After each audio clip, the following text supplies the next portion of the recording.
Neyanzege erinnya Tonya Godfrey kansala w'amasekati g'ekibuga kino era yavuganyizza okuddamu okusaba obuweereza obw'omuluka guno gwa Kikawula Ward. Njagala okutegeeza abaganda bange nti TANAPU ekyali mbi nnyo ddala, y'ensonga lwaki tutandise leeti ng'akakiiko k'ebyokulonda we kaalagira abatulondesa nti Butale Center wateekeddwa okubeerawo polling station abantu 10 abatandikirwako okulonda. Zigenza okuwera ssaawa 3 ng'ekyamazima abantu 10 ku polling station tebannakola ki, tebannaba kulabikako. N'olw'ensonga eyo simanyi abantu baggwamu amaanyi, abantu tebakyayagala kulonda, naye tubakubiriza tibasebo ne bannyabo mujje mulonde kuba ebifo bino bye mulonda byebifo by'obuweereza obwa wansi. Omuntu wa wansi be mulonda bano aba local government gye basinga bakolamu emirimu. Tubakubiriza temuzira kulonda, mujje mulonde, ate era ne ku nnaku z'omwezi nga 4 mukomewo mulonde.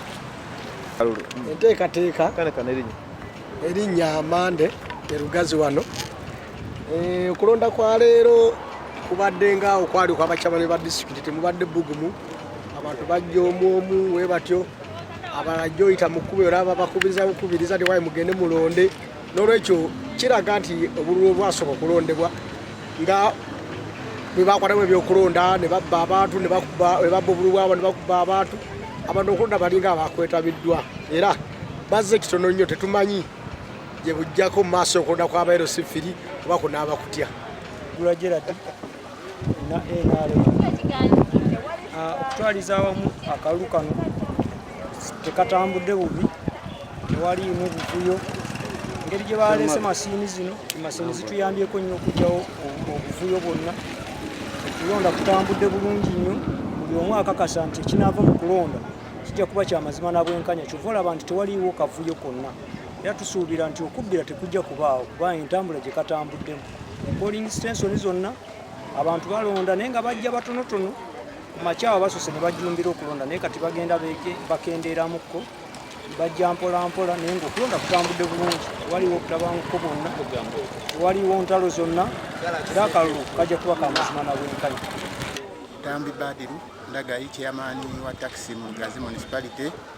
Sanyuse nnyo okuba nga ndi wano lunaku lwa kulonda, tutambula okulaba abalonzi baffe nga balonda, okutwaliza awamu. Embeera ebadde simbi nnyo, bantu bakkakkamu bagezaako okulonda lwakuba namba ekyali ntono, naye nkubiriza mwenna abali awaka muveeyo mujje mulonda abantu abanaabakolera. Teri ajja kukolawo mbeera mbi, mbeera nzikakkamu, ab'ebyokwerinda bakola ogwabwe, bakubiriza abatanaba kuva waka muveeyo mujje mulonde abakulembeze abanaatukolera. Mbeera nzikakkamu, buli wentambuddeko sitesibindi wonna walondebwa, nsanze embeera tewali buzibu bwonna. Ekibulamu kyokka ky'abantu kujjumbira beeyongere bajje balonde abakulembeze abanaabatwala mu maaso. Kaawano ku St. Kizito omuluka gwa Nakazadde akatambudde bulungi, tusobodde okukakuuma ate n'abalonzi basobodde okukuuma eddembe. Ekyamazima tukkiriza nti ebinaava wano bigenda kubanga biibyo okuggyako binaaba nga binaakyukira mu bokisi, naye akalulu nga bwe ndaba kasuubira obutabaamu kubbira. Abinaale balonze bulungi n'abalala bonna tewali akoze ffujjo. Naye nzikiriza nti abantu ku luno bakoze ogwabwe, akalulu kabadde ka ddembe, kabadde ka mirembe, tewabadde kulwanagana, tewabadde kuyomba. Ngaffe abinaale mutukuumye eddembe n'abantu baffe tubakumyekumye bulungi.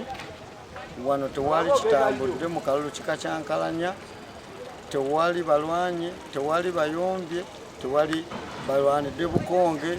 Kugamba buli kimu kitambudde bulungi okujjako nga kinaakyukira mu bokisi. Naye era tusaba n'abalondesa bakuuma akalulu kano nga kaddeme kwe katandise n'enkomekereza. Sigadde nga nze Ssempebwa Julius Nalugazi mukolanga mu